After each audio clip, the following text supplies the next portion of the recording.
तेजस्विनावधीतमस्तु मा विद्विषावहै। ओम शांति शांति शांति। तो वैसे आपने शेड्यूल में देखा होगा आज डॉक्टर आर्या की कक्षा थी, लेकिन उन्हें कोई आवश्यक कार्य था इसलिए हमने विषय नहीं बदला है, केवल अध्यापक बदला। तो आपको कोई अंतर नहीं पड़ेगा। आप पहले पढ़ चुके हैं वैदिक संहिताओं के बारे में, ब्राह्मण क्या होते हैं, आरण्यक क्या होते हैं, उपनिषद क्या है, थोड़ा थोड़ा परिचय आपको मिला है। उसमें से आप ऋग्वेद के कुछ सूक्त पढ़ चुके हैं। आज जो 2 सूक्त हम पढ़ने वाले हैं उनमें से एक यजुर्वेद का है और एक अथर्ववेद।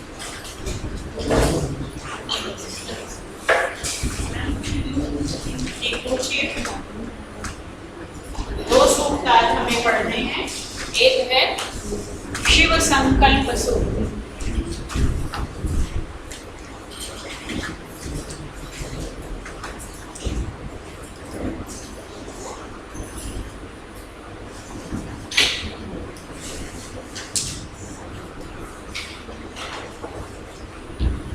ये यजुर्वेद का शुक्ल यजुर्वेद जो है उसका 34वां अध्याय है।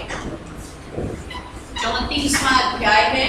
उसमें 1 से लेकर 6 तक जो मंत्र तो उसमें उस अध्याय में 58 मंत्र हैं, लेकिन हम केवल जो पहले 6 मंत्र हैं उनको शिव संकल्प सूक्त के नाम से जानते हैं, क्योंकि उनमें जो चौथा चरण है, मंत्र के 4 हिस्से होते हैं किसी भी पद्य के। जो चौथा है वो 6 के 6 मंत्रों में है, तन्मे मनः शिव संकल्पमस्तु। ये 6 मंत्र कहा ऐसा जाता है, जैसे हम लोग गुरुकुल में पढ़े तो हमें सिखाया गया कि रात को सोने के समय ये मंत्र पढ़े जाते हैं।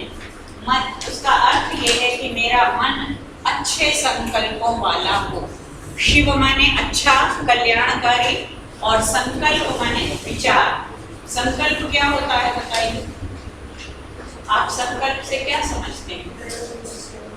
निश्चय। 2 शब्द होते हैं, एक होता है आप साइन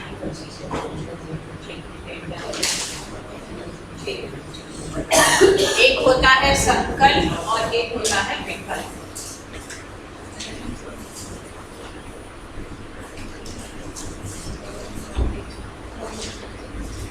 बाहर के जो हमारे भारतीय दर्शन हैं वो बताते हैं कि मन क्या करता है, मन निश्चय करता है या मन आपको संकल्प विकल्प कभी कहता है इधर चलो और कभी कहता है इधर चलो।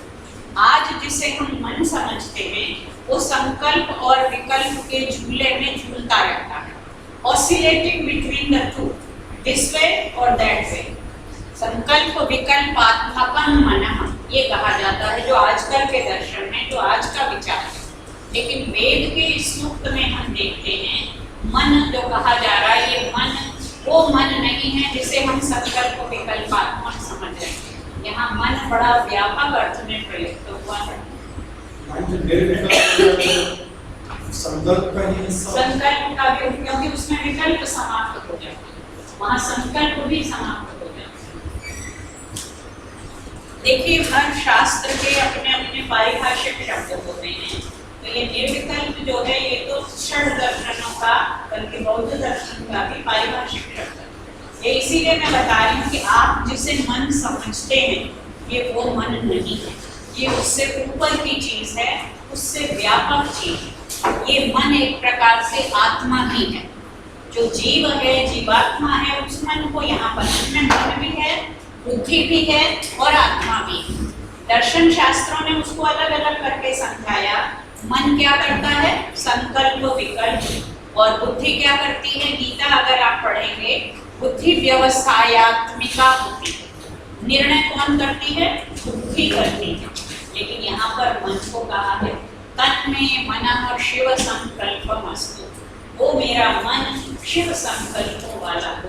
तो ये मन माइंड नहीं है, जिसे आप माइंड समझते हैं ये वो नहीं है, जिसे आप ब्रेन समझते हैं ये वो भी नहीं है। ये मन जो है, क्योंकि वेद की भाषा कैसी भाषा है? वेद की भाषा मैंने पहले बताया था आपको कैसी भाषा है, डेरिवेटिव लैंग्वेज है। डेरिवेटिव अर्थात एटिमोलॉजी से हर शब्द का अर्थ निकलता है उसको खोलकर। तो मन क्या होता है? मनते इति मनः।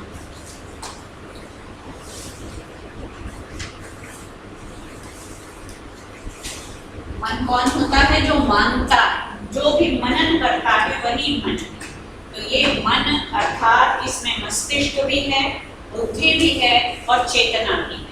और अभी जब हम ये 6 मंत्र पढ़ेंगे, उनके विशेषण देखेंगे, तो वास्तव में ये चेतन तत्व भी है जो हमारे शरीर के भीतर।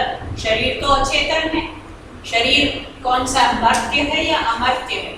Is it mortal or immortal? It is mortal, but there is something which is immortal, and that immortal, this is dark, but there is something which is self-luminous, which is not only self-luminous, which illuminates everything. ये शरीर पड़ा रहता है वहाँ पर, वो निकल जाता है तो सारे अंग, सारी इंद्रियां क्या हो जाती हैं? अंधेरे में छुप जाती हैं। फिर ना आँख देख सकती है, ना कान सुन सकता है। तो ये जो मन है, ये बहुत व्यापक है, ये नहीं। ठीक है, अब आइए पहला मंत्र है आप लोगों के पास शिव संकल्प, इसीलिए तो विषय आपको भेजा है। चलिए मैं पहला मंत्र लेती हूँ।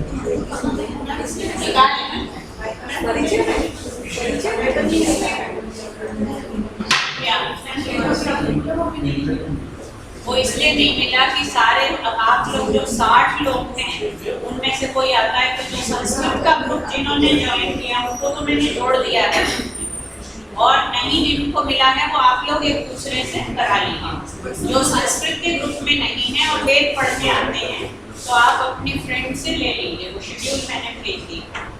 6 मंत्र हैं, पहला लीजिए।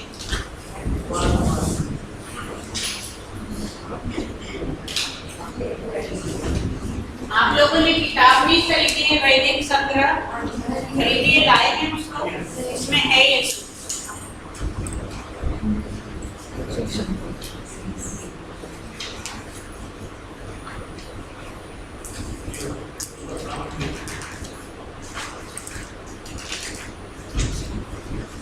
यत, यत जागृतों को अलग करेंगे।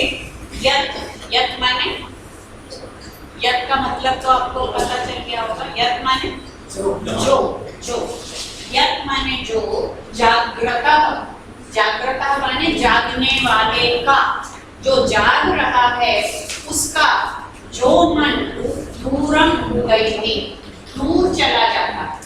आप यहाँ बैठे हुए हैं कक्षा में और आप में से बहुतों का मन पता नहीं कहाँ पहुँच गया, पहुँच जाता है।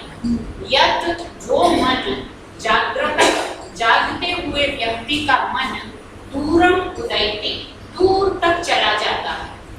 और कैसा है वो मन? दैवम, वो साधारण नहीं है, वो दिव्य मन है, दिव्य है। वो पार्थिव नहीं है, वो वायवीय नहीं है, वो लौकिक नहीं है, वो कैसा है? दिव्य है। दिव्य का मतलब आप देव शब्द का अर्थ जान चुके हैं। देव धातु का अर्थ होता है दिव्य, चमकना।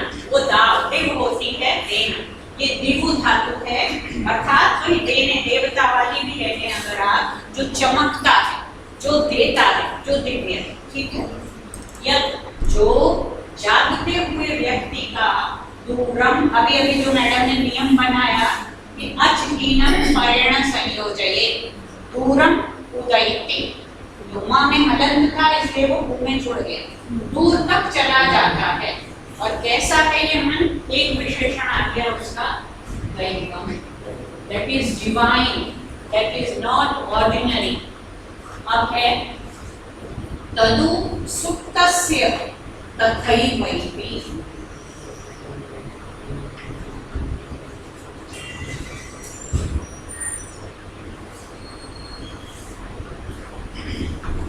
देखिए इसमें कोई नई बात नहीं है। जागते हुए का मन तो दूर तक जाएगा ही। मन का स्वभाव क्या है? गीता कहती है चंचलम ही मनः कृष्ण, हे कृष्ण मन बड़ा चंचल है, वो चलता ही रहता है। तो पहली जो बात करी कि जागते हुए का मन दूर तक चला जाता है, हैरानी की बात नहीं। दूसरी बात हैरानी की है, तद उ जुड़ा हुआ है, उ माने और, निश्चय की, तत् जहां भी कहीं यत लगता है वहां क्या लगता है, तत् लगता है। जो जागते हुए का दूर तक जाता है वही सुप्तस्य सोते हुए का तथैव ऐति वैसा ही चला जाता है। जागते हुए का मन भी दूर तक चला जाता है और सोते हुए का भी बहुत दूर तक चला जाता है। जब हम सोते हैं तो हमारा शरीर क्या हो जाता है, हाथ पैर, अभी तो मैं चला रही हूँ, सोते हुए हाथ पैर नहीं हिलते।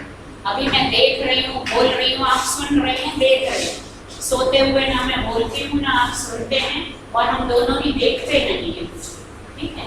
लेकिन इंद्रियां शिथिल हो जाती हैं, शरीर निष्क्रिय हो जाता है, कोई चीज है जो उसमें भी चलती रहती है। कौन है? आत्मा है जो सोते हुए भी जागता रहता है। लेकिन मन क्या करता है, जब हम भी सो जाते हैं तब भी वो सोता है।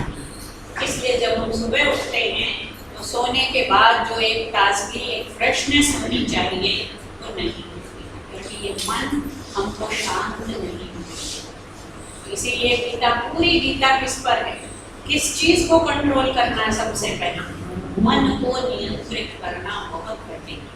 एक इंद्रिय को नियंत्रित करना भी बहुत कठिन है। आप व्रत और उपवास क्यों करते हैं? इसीलिए कि जिह्वा पर आपका नियंत्रण हो, रसना पर आपका कंट्रोल हो, लेकिन मन पर कंट्रोल करना बहुत ही मुश्किल है। जी, साउंड स्लीप में मन निष्क्रिय उस समय भी चलता रहता है, लेकिन विषयों की तरफ नहीं जाता, इसलिए हमें सपने नहीं आते। 4 दशाएं वो वेदांत में बताई है ना, जागृत, फिर स्वप्न और फिर सुषुप्ति। यहाँ स्वप्न की बात नहीं है, सुषुप्ति। तो जागृत, स्वप्न, सुषुप्ति 3 दशाओं तक तो मन सक्रिय रहता है। चौथी जो दशा है वहाँ वो कहते हैं अमनी भाव हो जाता है, वो सबसे मुश्किल है। जब मन हो फिर भी व्यक्ति अमनस्क हो जाए। आज के उसमें टाइम्स ऑफ इंडिया में आर्टिकल आया, आज या कल में ओशो का आर्टिकल आया, you become hollow like a bamboo. तो शरीर को बिल्कुल बैम्बू की तरह अगर खाली कर लें, अर्थात अंदर कोई विचार न रहे, तब उस खाली बैम्बू में से बांसुरी का सुरीला स्वर निकले। लेकिन हम क्या किए रहते हैं, उसको भरे रहते हैं उसमें। और हम नहीं, मतलब हमारा मन, हम शांत होकर आंख बंद करके बैठते हैं और फिर भी मन कभी इधर कभी उधर, हम लेट जाते हैं, सोने की कोशिश करते हैं, लेकिन मन हमें सोने नहीं देता।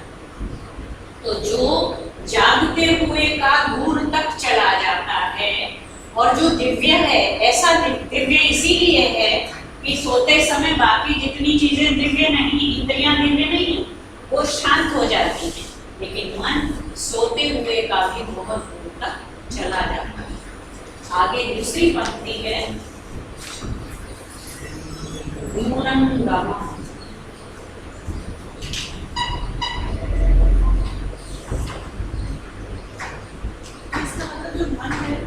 हमेशा जुड़ा रहता है, क्योंकि अगर ये बहुत गहरा असल में नहीं जुड़ा रहता, ये पर उसमें भी वो मेरे साथ आत्मा के साथ जाएगा तभी 5 स्टेप रिलेशन।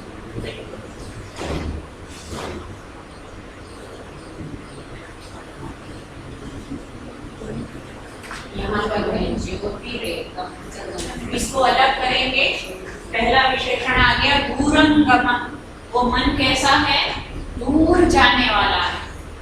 मन की स्पीड माप सकते हैं, कोई मेजर की गई? लाइट की स्पीड मेजर कर ली गई, साउंड की स्पीड मेजर कर ली गई, लेकिन माइंड, जबकि ये माइंड नहीं हमें कह रहे, लेकिन मान लीजिए माइंड है, क्या उसकी गति मेजर की गई या की जा सकती है? की नहीं जा सकती। जितनी दूरी हो सकती है, जहाँ चांद पे जाके वो विक्रम लैंडर भी हमारा खो गया, मन वहां भी पहुंच सकता है सपने में, या कभी कुछ भी कल्पना कर सकता है। दूरं गमः, वो दूर तक जाने वाला है।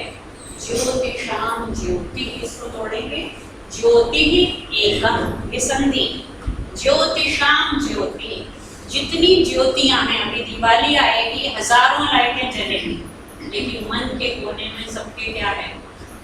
हर एक के मन में कोई ना कोई कोना अंधेरा है, रहता है या नहीं? क्यों रहता है? क्योंकि हम दूसरे के मन में उजाला पहुंचाने की कोशिश नहीं करते, अपने ही मन को आलोकित करते हैं, अपने घर को, अपने आसपास को, अपने लोगों को, अपनी चीजों को। जब तक लेकिन ये जो है मन, ये ज्योतियों की भी ज्योति, सारा अंधेरा हो जाए, सारे दिए बुझ जाए, अमावस्या की घोर घनघोर अंधेरी रात हो, तब भी आप अगर बैठे हैं और आप जाग रहे हैं या सो रहे हैं, आपका मन आपको नाच नचाता है, कुछ ना कुछ दिखाता रहता है। क्योंकि उससे और चीजें जितनी भी हम देखते हैं, परसेप्शन की एक एसेंशियल कंडीशन है विजुअल परसेप्शन की, that there should be sufficient light. अगर इस कमरे में लाइट बुझा दी जाए तो जितनी चीजें और लोग बैठे हैं, क्या मैं देख पाऊंगी? देख पाऊंगी। लेकिन मन को न लाइट चाहिए, ना उसको मेजरेबल फॉर्म चाहिए, वो तो कहीं से भी कुछ भी अपने आप पैदा करता है, अपने आप ही सोचता है, देखता है, खाता है और अपने ही अंदर लीन कर लेता है। ज्योतिषाम ज्योति। अब एक और आया, शंकराचार्य एक जगह कहते हैं इंद्रियां 5 हैं, उनके विषय भी 5 हैं, एक एक इंद्रिय का एक एक विषय है। लेकिन ये जो मन है, एक एक इंद्रिय को हजार हजार तरफ ले जाता है। तो जो 5 विषय हैं वो 5000 बन जाते हैं। इसलिए सबसे पहले किसको कंट्रोल करो? मन को कंट्रोल करो कहते हैं। और अभी तो एक है, एक अकेला 5 के साथ मिलकर विवेक चूड़ामणि में मन कहा है। और एक एक विषय, एक एक जीव को कैसे मारने का हेतु बनता है उन्होंने बताया है। लिंग, कुरंग इत्यादि, कोई शब्द से मारा जाता है, कोई रूप से मारा जाता है, कोई रस से मारा जाता है। तो मनुष्यों का क्या करें? जिनकी 5 इंद्रियां और उन 5 के साथ मिलकर मन 5000 विषयों की सृष्टि कर लेता, होते भी नहीं है, सृष्टि कर लेता है। इसलिए इंद्रिय निग्रह से भी ज्यादा जरूरी क्या है? मनोनिग्रह। लेकिन पहला चरण इंद्रियों को कंट्रोल, गीता यही सिखाती है। वो जैसे कछुए का उदाहरण देती है ना, जैसे कछुआ अपने अवयवों को समेट लेता है, ऐसे हमें अपनी इंद्रियों को अंदर अंदर समेटना है। जब इंद्रियां सिमट जाती हैं तो मन को थोड़ा सहारा कम हो जाता है, फिर हम मन को नियंत्रण करने की सोच सकते हैं। जितनी टेक्निक्स चल रही हैं मेडिटेशन की, वो सब किसको केंद्रित करने के बारे में? मन के हारे हार है, मन के जीते जीत। मन एव मनुष्याणां कारणं बंधु मोक्ष। मन से ही बंधन होता है और मन से ही मोक्ष होता है।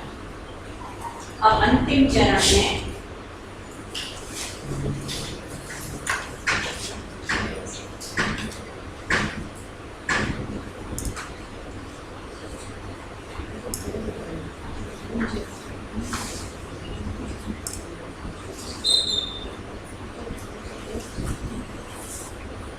मिलकर बोलिए, यज्जाग्रतो पूर्वमुदयति दैवं तदु सुप्तस्य तथैवैति दूरं गमं ज्योतिषां ज्योतिरेकं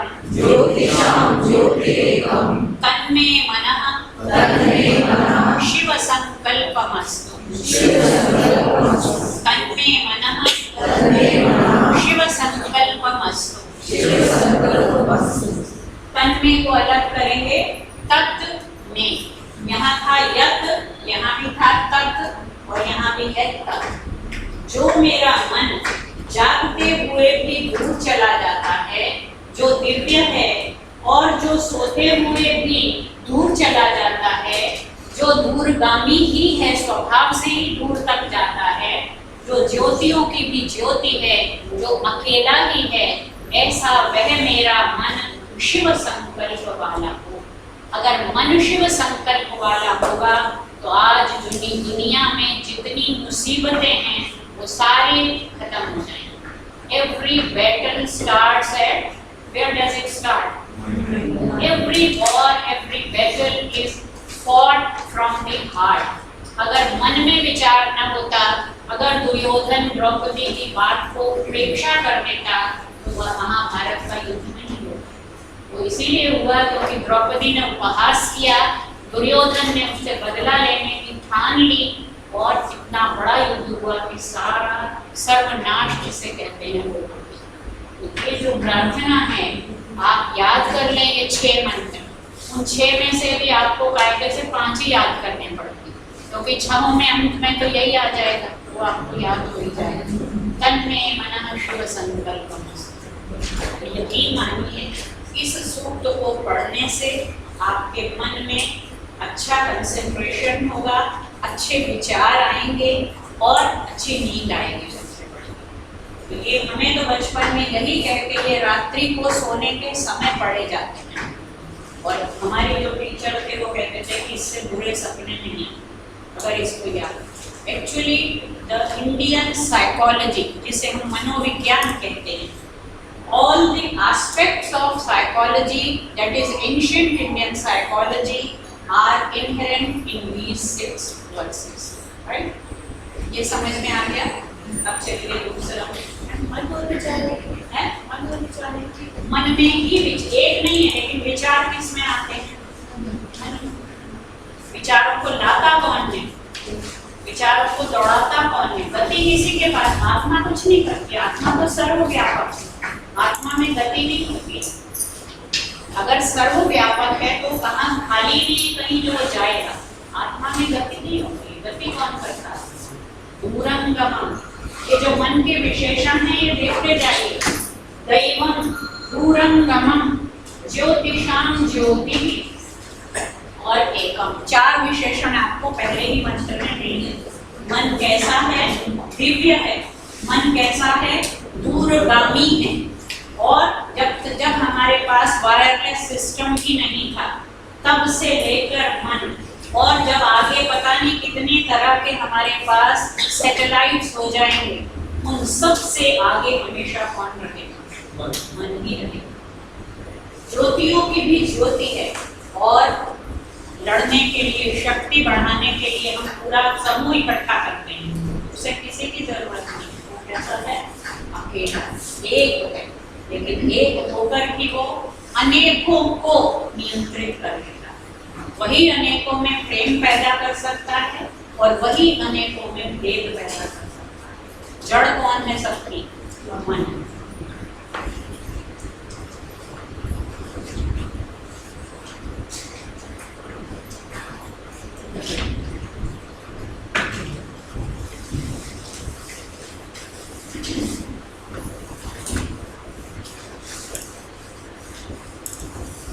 दूसरा लिखिए, येन कर्माण्यपसो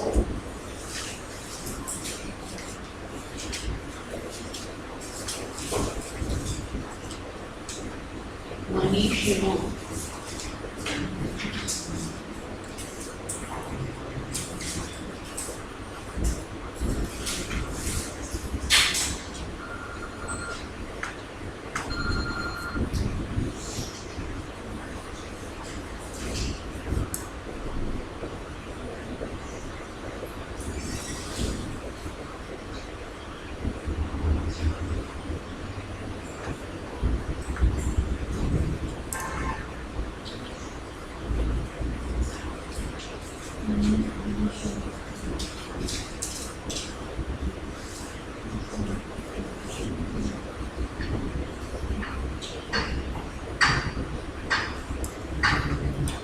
चौथा चरण करिए, बोलिए मिलकर, येन कर्माण्यपसो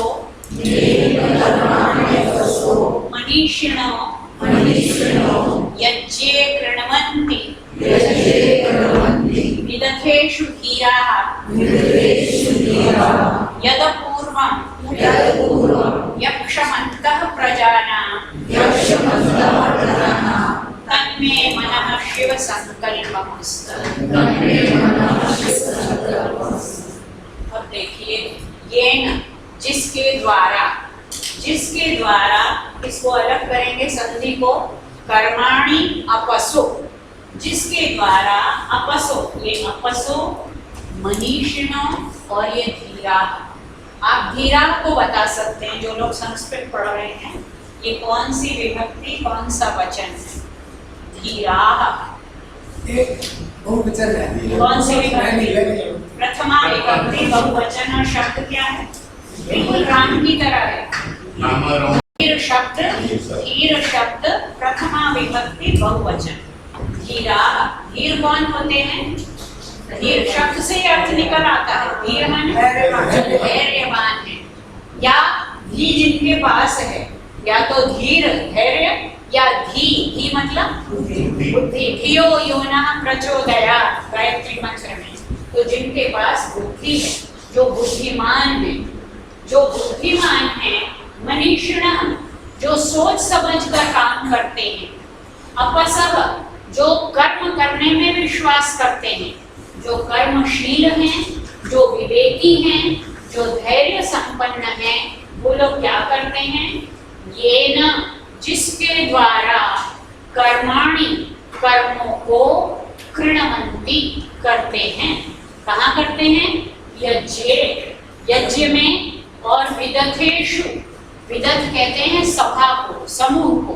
कौन सी सभा, कौन सा समूह? जहाँ पॉलिटिकल कोई वो इलेक्शन की रैली को विदथ नहीं कहेंगे। विदथ में जो धातु है वो कौन सी है? विद। विद माने ज्ञान। कहीं कॉन्फ्रेंस हो रही है, कहीं ऐसी वेद की क्लास हो रही है, ये क्या है? ये एक विदथ है। तो यज्ञ हो गया कर्म और विदथ हो गया ज्ञान। तो जो धीर जन होते हैं, जो विवेकी होते हैं, जो क्रियाशील होते हैं, वे यज्ञ में कर्म करते हैं और विदथ में क्या करते हैं? ज्ञान की चर्चा करते हैं। किसके द्वारा करते हैं? ये न, जिसके द्वारा। मन के बिना यज्ञ हो सकता है? मन के बिना विदथ में चर्चा हो सकती है? अगर इस समय मेरा मन कहीं और है तो मैं क्लास कर सकती हूँ? नहीं कर सकती। तो जिस मन के द्वारा ज्ञानी जन कर्म करते हैं और ज्ञान की चर्चा करते हैं, ऐसा यत्, फिर आ गया यत्, जो, और मन के विशेषण आ गए। वहां कितने विशेषण आए थे पहले? कौन कौन से? दैवम,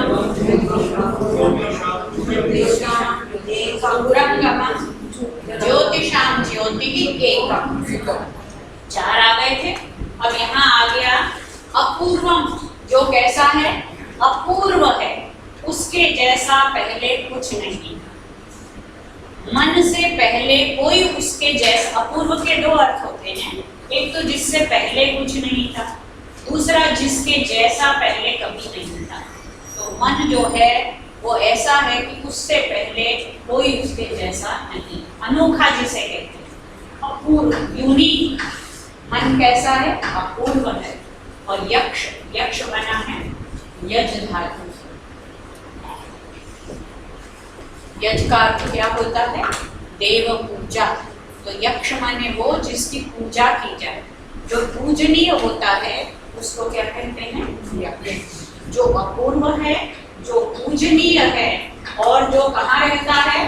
प्रजानाम अंतः। प्रजा कौन है? जितने लोग उत्पन्न होते हैं, जितने भी जीव।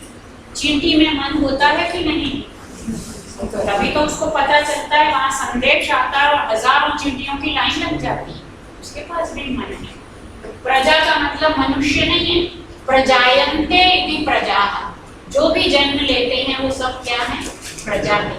प्रजाओं के भीतर रहता है मन। कहाँ रहता है? प्रजाओं के अंदर रहता है। It is situated inside all living beings, right? तो कैसा मन है?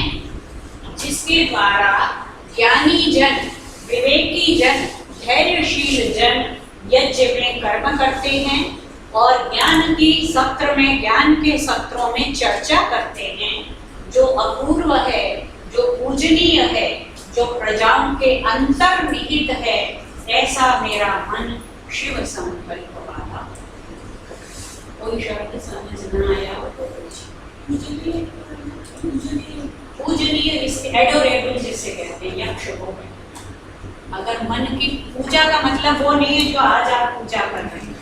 देव पूजा स्तुति, यज धातु के कई अर्थ होते हैं। तो मन की हम कर क्या रहे हैं? मन की स्तुति ही तो कर रहे हैं। इस सूक्त का ऋषि कौन है?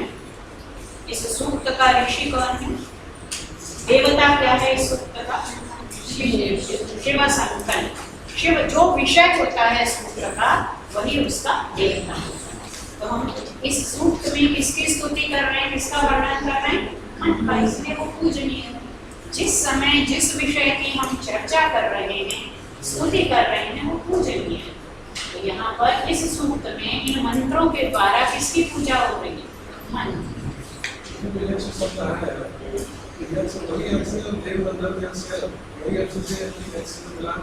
कौन सा है? नहीं, वो केनोपनिषद में भी एक यक्ष शब्द आया है। जब वो सारे देवता दौड़ कर जाते हैं, उसको देखने ना अग्नि पहचान पाता है, ना वायु पहचान पाता है, फिर इंद्र जाते हैं। तो यक्ष शब्द ये सेमी डिवाइन एक जाति के रूप में आज प्रचलित है, लेकिन यहाँ उसका कोई अर्थ नहीं है। तो मैंने शुरू में कहा कि वेद की भाषा कन्वेंशनल नहीं है, डेरिवेटिव। आज हम जिन्हें यक्ष कहते हैं वो ये यक्ष नहीं है।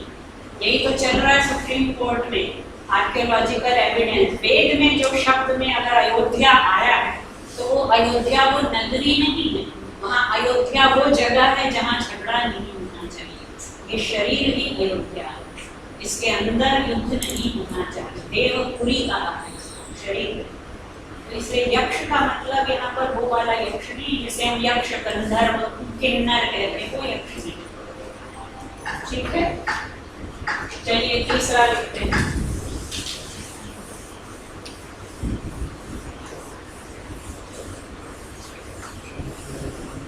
तीसरा और भी ज्यादा साइकोलॉजिकली बहुत डीप उसमें थॉट है।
आइए मिलकर बोलिए, यत् प्रज्ञानम्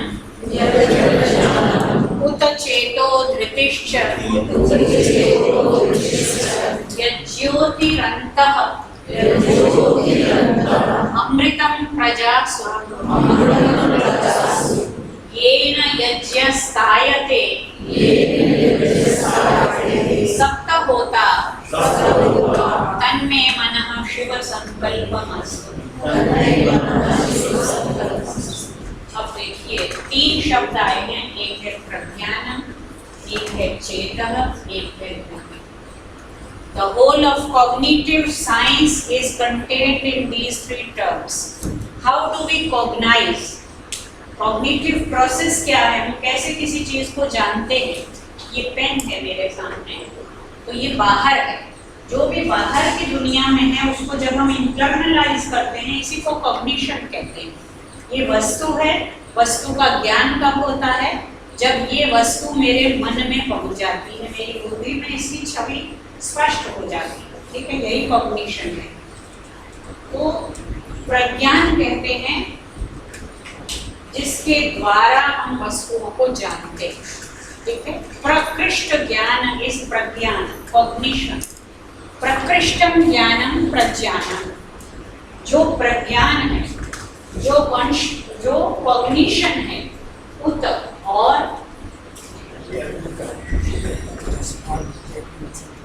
अच्छा ठीक है, हाँ सॉरी, ये जो तीसरा चरण है ये मैंने गलत हाँ, ये चौथे का। Thank you. यस्मात् न ऋते किंचन कर्म क्रियते, ये तीसरा।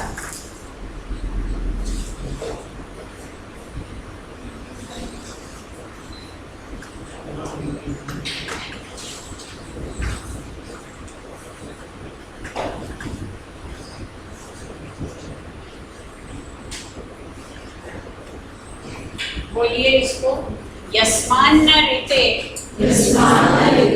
किंचन कर्म क्रियते तन्मे मनः Shiv संकल्पः।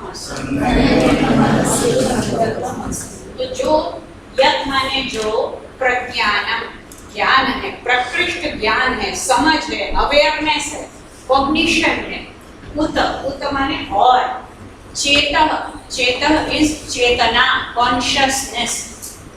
How can we know anything unless we are conscious? Isn't it? One can understand anything if he or she is conscious. So consciousness is one of the essential requirements for cognition, right? तो जो ज्ञान है, जो चेतना है, और धृति, धृति is the retention part. If we understand something but we cannot retain it, then the knowledge is useless. अभी आपने उसको जाना, इंटरनलाइज किया, कमरे से बाहर निकले और सारा गायब हो गया, वो ज्ञान तो हुआ, बोध नहीं। उसे बोध भी कहते हैं। बोध माने समझ। वो समझ कब पैदा होती है? जब आपने जो कुछ जाना उसको आपने चेतना से इंटरनलाइज किया और फिर उसे रिटेन किया। तो ये रिटेंशन पावर है, ये कॉन्शियसनेस है, और ये कॉग्निशन है। अंडरस्टैंडिंग कब पैदा होती है? इसके बाद, धृति के बाद अंडरस्टैंडिंग आती है। This is awareness. अवेयरनेस कब होती है? जब आप कॉन्शियस होते हैं। और ये तो पहला चरण है कि आपने किसी भी विषय को देखा। हम कई जगह जाते हैं, म्यूजियम में जाते हैं, चिड़ियाघर में जाते हैं, पहली बार कुछ चीजें देखते हैं, नाम भी पढ़ लेते हैं, लेकिन वो याद नहीं रहती। प्रज्ञान तो हो गया, उस समय के लिए चेतना भी हुई, लेकिन धृति नहीं हुई। इसके बाद में वो क्या हो जाता है? वो भूल जाते हैं। So all these are very essential aspects for understanding, for awareness of the external world. ये सारी प्रक्रियाएं किसकी वजह से होती हैं? ये वेद में सब कुछ मिला दिया गया है। बाद के जो हमारे दर्शन शास्त्र हैं, क्योंकि दर्शन शास्त्र क्या करते हैं? शास्त्र क्या करता है? एक व्यक्ति होता है माली, वो सारे पौधों को ठीक कर लेता है। लेकिन अगर आप किसी बॉटनिस्ट के पास जाएंगे, वो क्या करेगा? वो सेग्रीगेट करेगा। पहले एक डॉक्टर होता है जो जनरल फिजिशियन है, वो हर चीज का इलाज कर देगा। लेकिन जब आप किसी स्पेशलिस्ट के पास जाते हैं तो वो उसको सेग्रीगेट करता है, इसे डाइसेक्ट करता है। तो दर्शन शास्त्रों ने इन सारी प्रक्रियाओं को बाद में क्या किया? डाइसेक्ट किया, एनालाइज किया। लेकिन वेद में, क्योंकि Veda is not a book of theorization, वो थियरीज नहीं दे रहा है। वहाँ पर केवल आपको क्या मिल रहे हैं? सूत्र मिल रहे हैं, संकेत मिल रहे हैं। उसमें हर चीज का एक वो है, मूल है। इट इज अ कॉर्पस जिसको कहते हैं, कि उसमें सारे विषयों की चर्चा है, लेकिन उनकी थियरीज नहीं। ठीक है, तो ये हो गया कि मन क्या करता है? मन ही विषयों का ज्ञान कराता है, मन ही चेतना का आधार है, मन ही धृति का आधार है। और जो ज्योति है, पहले भी कहा ज्योतिषां ज्योति, अब फिर कहा ज्योति है। कहाँ की ज्योति है? अंतः, अंदर भी ज्योति है। किनके अंदर? प्रजासु, प्रजाओं में अमृतम ज्योति अंतः। जितने जीव जन्म लेते हैं वे सब प्रजाएं हैं, लेकिन वो प्रजाएं मृत हैं कि अमृत हैं? All of the beings which are born, are they mortal or immortal? All of them are mortal. Something is immortal in them, and that is what is the मन। ये जो मन है ये अमृत है। किनमें? जन्म लेने वाले। जो जन्म लेते हैं वे सब मरते हैं, लेकिन ये एक ऐसी अमृत ज्योति है जो उनके अंदर निहित है और जो कभी मरती नहीं है। यस्मात् न ऋते किंचन कर्म क्रियते। इसको सदभी तोड़ेंगे। यस्मात्, जिसके, ऋते कहते हैं बिना, जिसके बिना किंचन कर्म, कोई भी कर्म न क्रियते, नहीं किया जाता। जिसके बिना कोई भी कर्म नहीं किया जाता वह मेरा मन शिव संकल्प वाला है। आप बड़ी बड़ी पूजा रख लीजिए और पाठ रख लीजिए, लेकिन आपका मन अगर ठिकाने नहीं है, आप खूब बड़ा सजावट भी कर लीजिए, बड़े से बड़े पंडित पुरोहित को बुला लीजिए, क्या वो पूजा सफल होगी? कब सफल होगी? जब आपका मन वहाँ पर टिकेगा। तो जिसके बिना कोई भी कर्म किया नहीं जा सकता।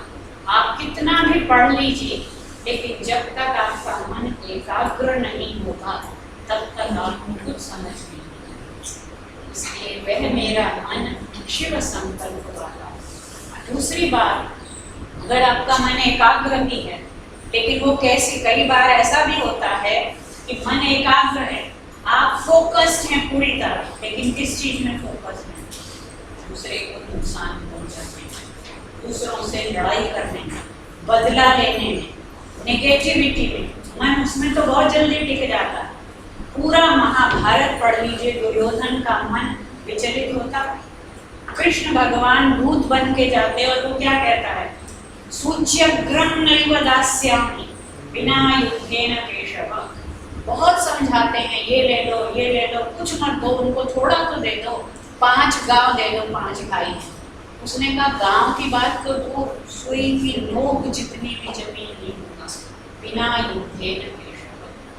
तो फोकस तो है, मन एकाग्र है, लेकिन क्या वो शिव संकल्प है? ये कठिन है। मन को एकाग्र करना फिर भी सरल है, लेकिन मन को शिव संकल्प बनाना ये बहुत बहुत बहुत कठिन। हम अपने मन को समझाते हैं, ट्रेन करते हैं, गुस्सा नहीं करना है, और जब मौका आता है उस समय सारी ट्रेनिंग सब कुछ क्या हो जाता है? उस समय नहीं, फिर बाद में पछताते कि क्यों किया, 1 सेकंड की तो बात थी अगर कंट्रोल कर लेते, लेकिन होता नहीं। ये जो शिव संकल्प है ये बहुत बहुत दुस्साध्य है, बहुत ही दुर्गम, दुष्कर है। इसलिए बार बार इसको मुंह से भी बोलना है, मन से भी उसको अभ्यास करना है और आचरण में भी उसको लाना है। 3 हो गए। कॉग्निशन है ये माइंड के अंदर होता है या चीजें जहाँ एग्जिस्ट कर रही होती है वहाँ? ये एक्चुअली जो दर्शन के अनुसार तो ये नाम, अब क्योंकि मैंने बताया माइंड में यहाँ पर आत्मा भी, वो आत्मा में यहाँ कॉग्निशन हो रही है, वो तो उसका अधिष्ठान है, वो फिजिकल है। वहाँ कॉग्निशन कुर्सी की का ज्ञान हो रहा है, कुर्सी में नहीं हो रहा है। और अगर मेरा आत्मा अचेतन कोमा में पड़े हुए व्यक्ति को ज्ञान नहीं हो, तो ज्ञान कॉन्शियसनेस को, जहाँ भी कॉन्शियसनेस ट्रिगर तो प्रोवाइड कर रही है, कुर्सी इज द ऑब्जेक्ट, कुर्सी is the object, but who is the subject? So the cognition arises in the subject. And I said, what is cognition? Internalizing the external object. Object is there irrespective of my cognizing it, isn't it? Correct. But when will cognition arise? When I internalize it. And when I say I have understood that this is a chair, this is a table. ये धृति का मतलब है? धृति धृति माने धारण करना, धारण करना, जिसको मेधा भी है नहीं। वेद में तो मेधा भी नहीं प्रार्थनाएं हैं, बुद्धि की है बुद्धि के लिए। यहाँ मन, बुद्धि, आत्मा सब मिला हुआ है। यदि आप बोला कि टेबल में ज्ञान, एक टेबल का ज्ञान, एक में ज्ञान, टेबल में ज्ञान कभी नहीं होता। नहीं मतलब मेरा हाँ, टेबल का ज्ञान होता है। जैसे कि पहले किसी चीज में जाके उसके बारे में उसके तरफ ज्ञान होगा। हाँ, लेकिन मैं नहीं होगा, का होगा। और भी और धृति और प्रज्ञा एक ही नहीं है, there are various levels, there are gradations. धी मतलब बुद्धि है, धारण करने वाली बुद्धि। धृति उससे आगे है, प्रज्ञा प्रकृष्ट ज्ञान। जब मैंने समझ लिया। कॉग्निशन का ट्रिगर तो कुर्सी नहीं प्रोवाइड किया ना। That is the object, and without object there cannot be knowledge of ordinary of things. जो सामान्य रूप से ज्ञान होता है उसमें विषय की जरूरत होती है, लेकिन योग में जो ज्ञान होता है प्रत्यक्ष होता है, समाधि में जो ज्ञान होता है उसमें तो कोई विषय होना, तो विषय और विषय का भेद ही खत्म हो जाता है। ये सामान्य ज्ञान। अभी जो हम बात कर रहे हैं तो सामान्य ज्ञान से।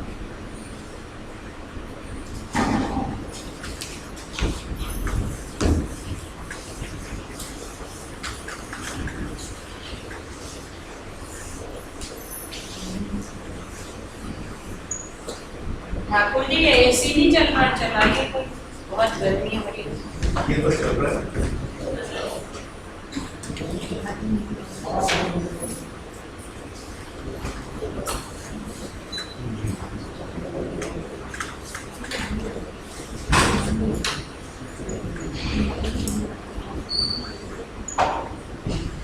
क्योंकि इधर पंखे भी नहीं चल रहे हैं।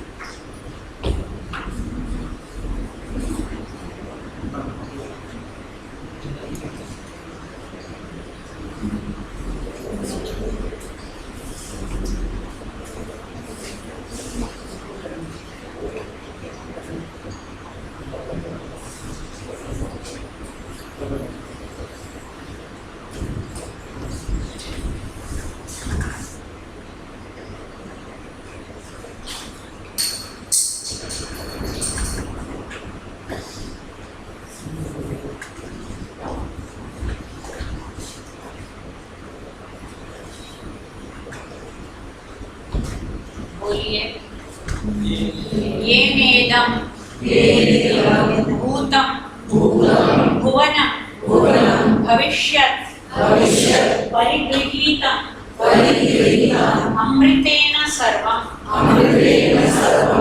येन यज्ञस्तायते सप्तहोता तन्मे मनः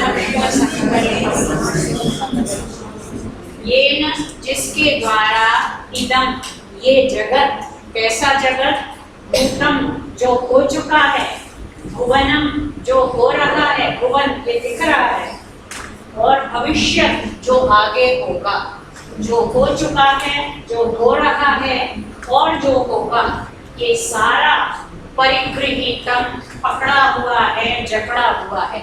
जिसने इस सारे संसार को पकड़ा हुआ है, किसने, येन के साथ जोड़ेंगे अमृतेन। अभी तीसरे मंत्र में आया था अमृतम, अब आ गया अमृतेन। क्यों? क्योंकि यहाँ आया है येन, वहां था यत्।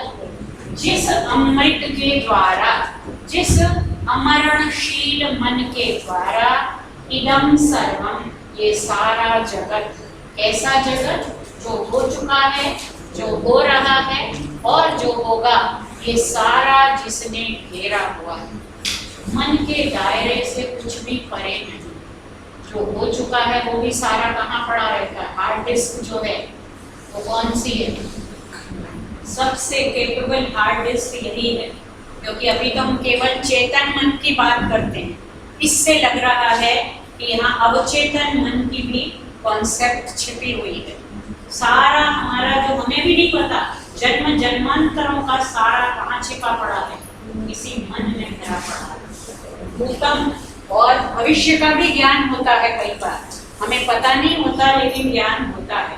तो ये सारा ज्ञान जिसके द्वारा जकड़ा हुआ है, ये न जिसके द्वारा यज्ञ तायते फैलाया जा रहा है, किया जा रहा है। कैसा यज्ञ? सप्त होता, जिसमें 7 आहुतियां देने वाले हैं। होता कहते हैं उसको जो आहुति देता है। तो सामान्य रूप से तो 4 देते हैं, यहाँ 7 हैं। कौन है वो 7? 5 तो इंद्रियां हैं, ज्ञानेंद्रियां हैं, और एक मन है और एक 7 हैं। एक मन खुद है और आत्मा, और 5 जो इंद्रियां हैं। उसको मन और बुद्धि भी कह सकते हो, कि मन तो खुद ही यहाँ आत्मा के रूप में है, तो मन और बुद्धि मन बुद्धि और 5 जो इंद्रियां हैं वो 7 होताओं वाला यज्ञ भी कौन चला रहा है? यही मन। कहाँ चला रहा है? वो 7 इंद्रियां मन और बुद्धि कहाँ आहुतियां दे रहे हैं? कौन सी वेदी पर, बाहर या अंदर? अंदर। 2 तरह के यज्ञ चल रहे हैं, एक हमारे अंदर पिंड में और एक बाहर ब्रह्मांड में। हम जो यज्ञ करते हैं, अग्निहोत्र करते हैं, that is just a symbol of this constant yajna going on in nature around us and within us. पिंड में शरीर। तो अब मन की आपको कितने और मिल गए? भूतम भुवनम भविष्यत परिगृहीतम, अमृत मिला है इसमें भी विशेषण। चलिए अगला। येन इदम, जिसके द्वारा, इदम ये जगत, कैसा जगत? भूत जो हो चुका है, भुवन जो हो रहा है, भविष्य जो होगा, ये सारा परिगृहीतम घिरा हुआ है, पकड़ा हुआ है, जकड़ा हुआ है। किसने जकड़ा हुआ है?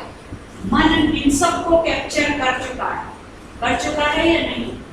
ये कल्पना ही कहाँ से आई कि ये भूत है, ये भविष्य है, ये वर्तमान है? ये कहाँ पर विचार, कहाँ पर है? वही चीज जो अभी हमारे लिए वर्तमान है, कुछ ही पलों में वो क्या हो जाएगी? पास हो जाएगी। अभी जो भविष्य है वो थोड़ी देर में क्या हो जाएगा? भवन हो जाएगा। तो ये सारा जो ज्ञान है काल का, वो भी कहाँ पर टिका हुआ?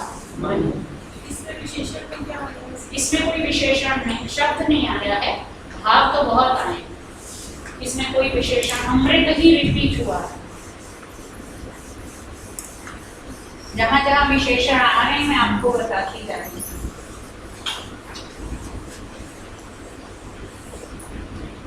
अगले 2 मंत्र एक साथ ही मैं लिख देती हूँ।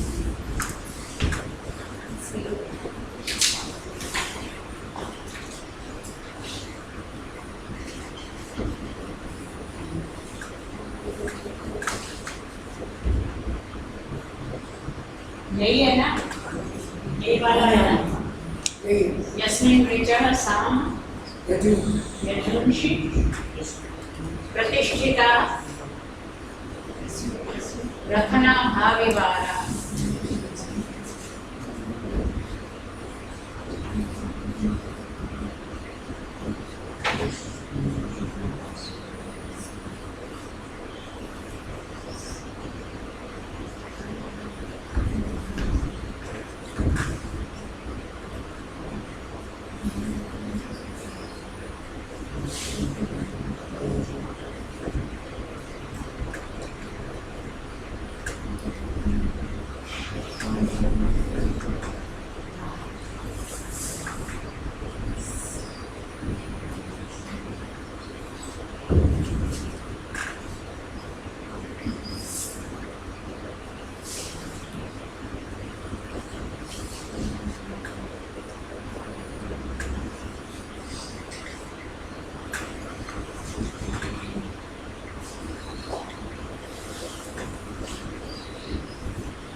छठी क्लास में याद कराए गए थे, देख लीजिए स्मृति में है, क्योंकि तब स्लेट बिल्कुल क्लीन होती है।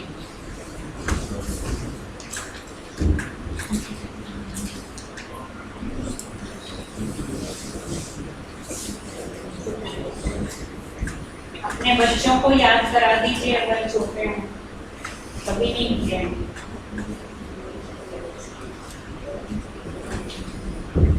देखिए विशेषण आ गए।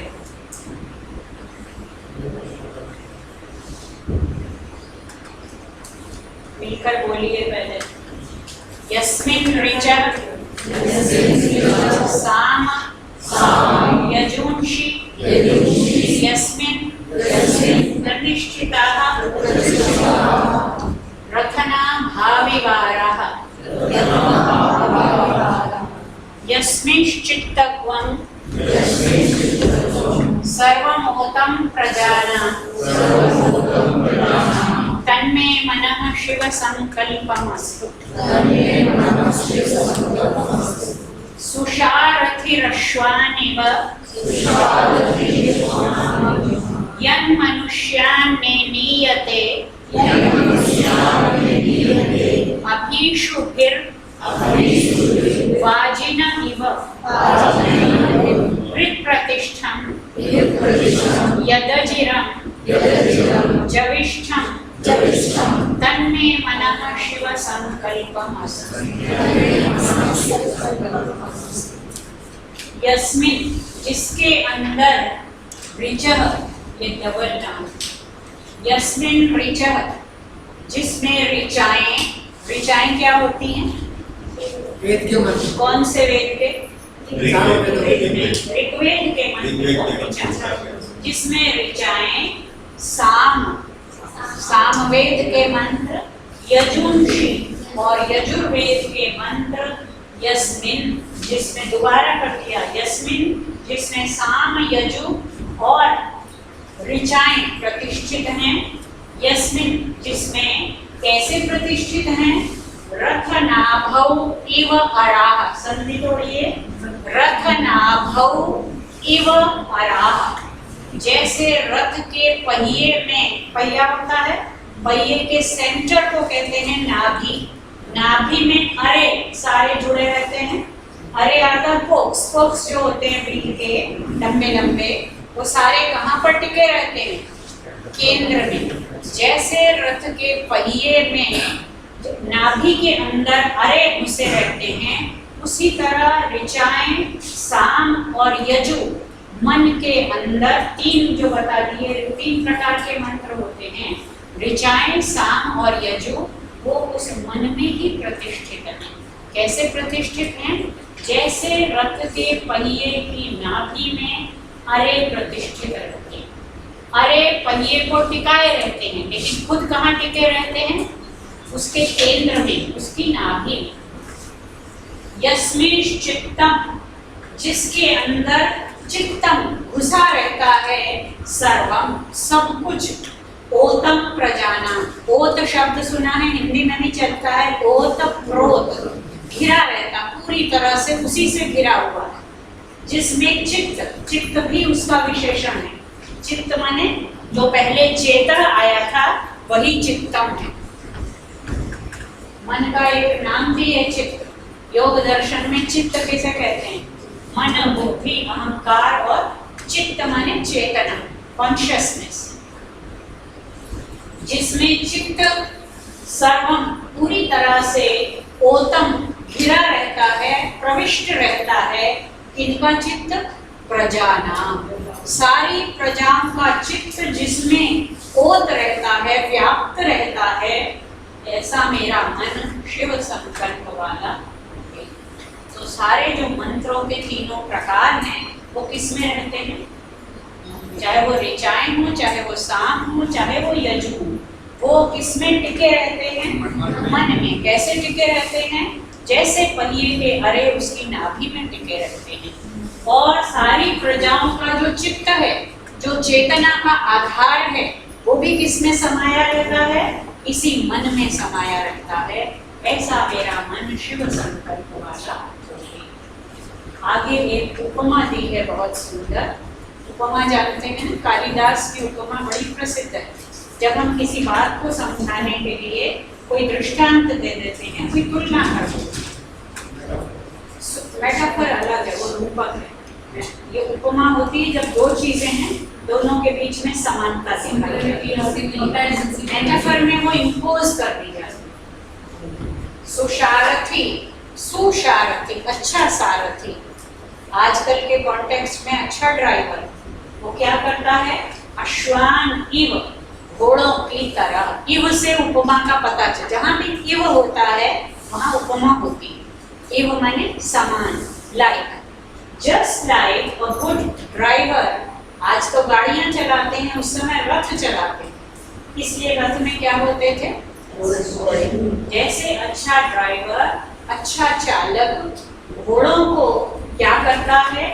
अभिषुद्धि, अभिषु कहते हैं लगाम को, जो घोड़ों को खींचने के लिए। और आजकल जो स्टीयरिंग कंट्रोल है वही उस समय अश्व को लगाम से कंट्रोल करता है। तो जैसे एक अच्छा सारथी घोड़ों को अभिषुद्धि लगाम के द्वारा नियंत्रित करता है, उसी प्रकार यत जो मन मनुष्यों को नियते ले जाता है। ड्राइवर जिधर चाहे उधर घोड़े जाएंगे, घोड़ों की अपनी इच्छा नहीं चलती।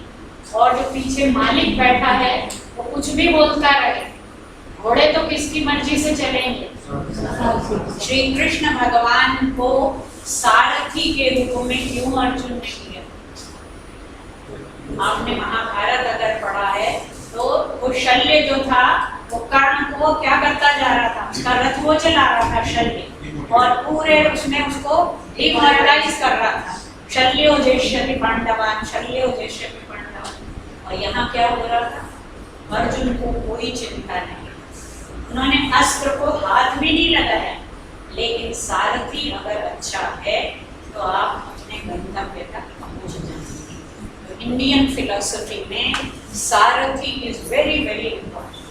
कठोपनिषद में एक मेटाफर जो आप कह रहे हैं, मेटाफर दिया है, सारथी बुद्धि को कहा। तो बुद्धि जिधर ले जाती है उधर ही इंसान जाता है। अगर बुद्धि भ्रष्ट हो जाए तो क्या कहते हैं? विनाश काले विपरीत बुद्धि। इसलिए जैसे सारथी घोड़ों को लगाम से नियंत्रित करता है, ऐसे ही जो मन मनुष्यों को ले जाता है, कहाँ ले जाता है? उस तरफ ले जाता है, अभीष्ट की तरफ। किसके समान? वहां था अश्व, यहाँ है बाजी। बाजी का मतलब भी घोड़ा, अश्व का मतलब भी घोड़ा। यहाँ सारथी के लिए था, रथ के लिए था, यहाँ मन के लिए। जो मन मनुष्यों को ले जाता है, जैसे लगाम से घोड़ों को ले जाया जाता है, तो मन क्या है? मन मानो लगाम है। और ये बिल्कुल आप सबको समझाने की जरूरत नहीं, क्योंकि हम सब ये जानते हैं। हम जाते किधर हैं? सुबह उठ के कुछ न्यू ईयर आता है, बहुत से रिजोल्यूशन लेते हैं, कोई भी व्रत रखते हैं, तो व्रत का मतलब यही होता है कोई संकल्प करना। लेकिन वो संकल्प डायरी में लिखा रह जाता है या मन में कहीं कोने में छिप जाता है, हम फिर उधर चल पड़ते हैं। किसी शराबी को देखिए, किसी व्यक्ति को देखिए जिसे लत लग गई है, बहुत कोशिश करता है उससे बचने की, लेकिन वो बच नहीं पाता। क्यों? क्योंकि वो लगाम जो है वो कंट्रोल नहीं। सारा कंट्रोल करने वाला कौन है? तो जो मन एक अच्छे सारथी के समान, जैसे वो सारथी घोड़ों को अपने गंतव्य की ओर ले जाता है, ऐसे ही मनुष्यों को ले जाता है। ऐसा मेरा मन, तीन विशेषण, कहाँ रहता है? हृदय प्रतिष्ठम, हृदय में छिपा हुआ है। कहाँ रहता है? मन की कोई जगह नहीं है। मन इतना, कहते हैं कि वो इतना अणु है, सरसों का, राई का जो दाना होता है, जितनी छोटी चीज होगी उतनी चंचल होगी कि नहीं?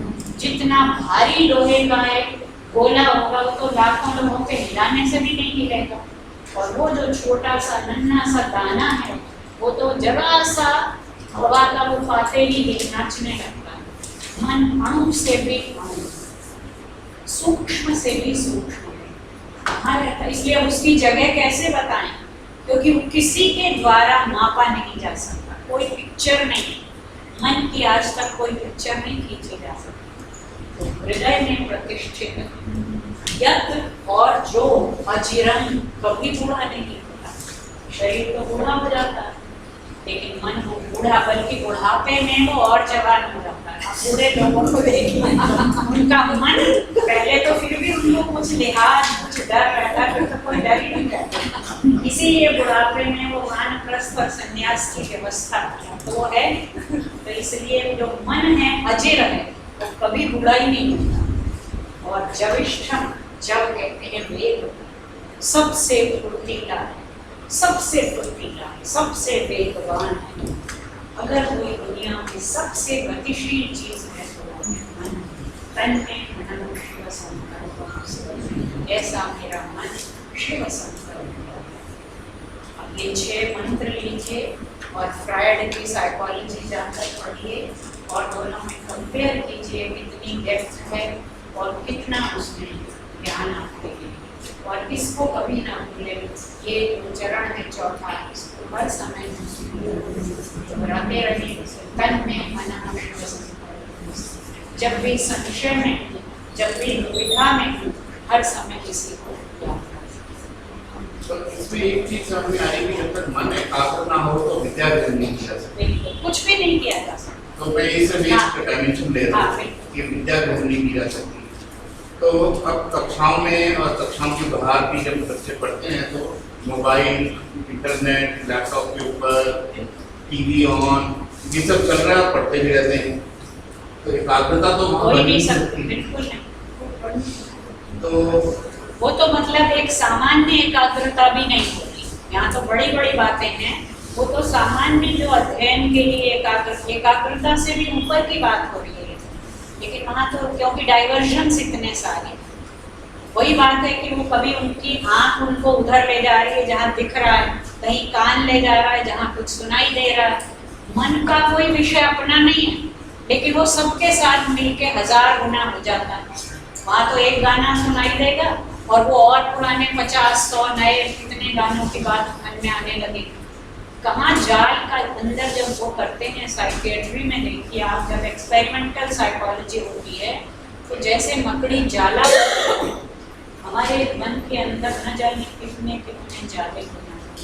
और मुंडक उपनिषद में तो कहा ही है, यथोर्ण नाभि सृजते तृण, जैसे मकड़ा जाल बुनता है, अंदर से मटेरियल निकालता है, खुद ही बुनता है, खुद ही उसमें फंस जाता है और फिर खुद ही उसको निकल लेता है। वही हम करते हैं, मन के द्वारा अपने आप ही हम जाल बुनते रहते हैं, उसमें फंसे रहते हैं, दुख के जंजाल में घुसे रहते हैं और फिर रोते रहते हैं कि हमें सुख नहीं है और शांति। तो मन को अच्छे विचारों वाला बनाने से, अगर हम अपने मन को, औरों के मन को तो बदलना असंभव है, अपने मन को ही नियंत्रित करना पड़ेगा। उसी पर हम अगर फोकस करें तो ये दुनिया थोड़ी तो बदलेगी।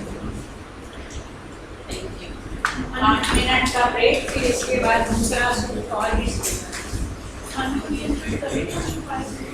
उपाय तो भी योग दर्शन पढ़ लेना।